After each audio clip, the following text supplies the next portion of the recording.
Now, Easter weekend is a sacred time for the royal family, of course, who've many cherished memories spent as a family in Windsor during the holiday, one that was particularly adored by our late and great Queen. Traditionally, the royals attend church at St George's Chapel within Windsor Castle on Easter Sunday before sitting down to a family lunch. Well, joining me now is the former royal correspondent at The Sun, Charles Ray. Charles, always a pleasure, my friend. Charles. Good afternoon, Darren. His Royal Highness the King will be sitting away from the family at a service today. Is that correct? Tomorrow, even? Yeah. His Majesty the King will be sitting away from the royal family with the Queen. This is a special measure that's been brought in, obviously, because he's fighting the cancer. There will not be as many people inside St George's Chapel as there normally is. It's another precaution. The King, we know, it's been announced he's going to attend. We believe he's going to walk down with the Queen, weather permitting, and will enter through the Galilee porch, which will give a few of the well-wishers who usually stand outside the chance to see the King and give a wave and everything else. But importantly, he will leave the service from the Galilee porch and walk back up to the main apartments at the castle. But there's not going to be any post-reception. He will not attend any post-reception. There will be a post-reception, but he won't attend. And he will not be hosting any family lunch. I mean, obviously, these are extra precautions that are being taken into account because of his health battle. Yes, and so is it the assumption then that this isolation, or, it's a sort of mini isolation, I'm sort of triggered by that word, Charles, actually, because it harks back to the pandemic, of course. Yeah. But this is actually to safeguard His Majesty's health. Yes, doctors have advised him that he should not, as often as he has done in the past, be in contact with various people. Now, he has been in contact with, some members of the public, and he's at receptions, private receptions at the palace. There have been a few people, but these have been a handful of people. So what they don't want him to do is be in the midst of a great big crowd of people. For fear that infection, he'll be more vulnerable to infection now than he was beforehand. So that is an important issue for the King, as it is as well for the Princess of Wales, of course. Yeah, the Princess of Wales, of course, not being there. Oh. I mean, how much of a blow do you think it has been for the royal family, Charles? Because as you well know, as you've well documented many, many times, it's always been an aspiration for the King to slim down the monarchy, right? Sure. To have a slimmer set of working royals. Actually, has that proven to be quite negligent at this really quite rough time, especially given Prince William, it must be very difficult to have your dad going through the same thing as your wife, Yeah. It is very, very difficult, but he is determined to have the monarchy slimmed down, and it's as slimmed down now as it can possibly be. The fact, it's like a football team. If you get three members injured or two members injured, and you've got no reserves to call on, then you're going to have to bring in a couple of other people. And that is why you've got people like, no disrespect to them, Edward and Sophie, who have stepped up more to the plate to do extra work. The Princess Royal, Princess Anne, well, she's a workhorse anyway, and she's stepping up as well. Camilla's doing a lot more. So there's people who are doing things and are taking on a role.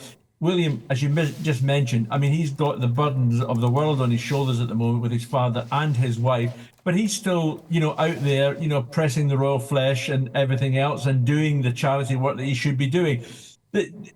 All we can do is hope that eventually both will come through all this far better, far fitter, and we'll be back in, normal duties as soon as physically possible. Yes, Queen Camilla the other day on a walkabout said that the Princess of Wales would be delighted with children's messages that were handed to her saying, "Send our love to Kate," which is very touching. Now, Queen Camilla, are you getting the sense, Charles, and I don't know, perhaps you've seen data polling to suggest this is true, but public perception of the Queen has changed, in my view. I think perhaps people that viewed the wedding between His Majesty and Camilla as controversial now see her as an asset to the royal family. Could that be true? She has come a very, very long way, Darren, from the allegation that bread rolls were once thrown at her in a Sainsbury's or a supermarket car park. I mean, she's worked very, very hard. All the polls that were done, even after the late Princess of Wales died, showed that Camilla was not a popular person, and nobody wanted her as well. The vast majority of people did not want her as queen. That is completely turned on its head now.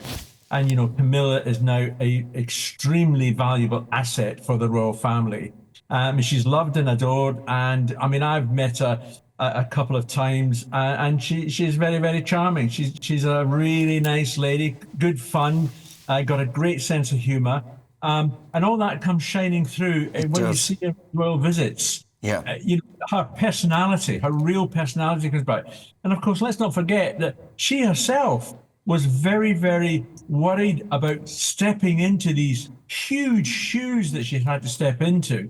But she's done remarkably well, and she's been a tower of strength, not just for the king, but for the rest of the royal family as well. Now, Charles, before I let you go, I mean, you've, if it can be impertinent for a minute, you've been around the block for a little while, in the press, I mean, and I'm wondering, do you think they're going to back off the Princess of Wales now? Do you think the press will be respectful of privacy? And now that, of course, that she's been very clear about that, or do you think actually it'll be the vultures will continue? Darren, I take issue with a little bit of that, because it's not the press. The press has been going out of its way to support the Princess of Wales in the main. Let's not forget about various female columnists on various national newspapers who are known as the Wednesday witches, for very good reasons. Their idea is to criticise most things. 2 or 3 of them have already apologised for what they've said, what they've done, and as have some celebrities as well for saying it. But the problem we've still got is social media. It's a wild west, Darren. There doesn't appear to be anybody who's a law above it that can say you can't say this sort of thing. Unlike you, I'm all for free speech, but with free speech comes responsibility as well. You have to take it as it comes, and not just criticize people for the sake of criticizing them. This ridiculous thing about suggesting that the Princess of Wales was murdered and she'd been replaced by a stand-in, or it really wasn't. Grotesque. But we're now going into the land of there's life on Mars. It's just ridiculous. Ridiculous. I just hope they just leave it alone. It wasn't really Kate at the farm shop. It was a stand-in. It's all just so silly.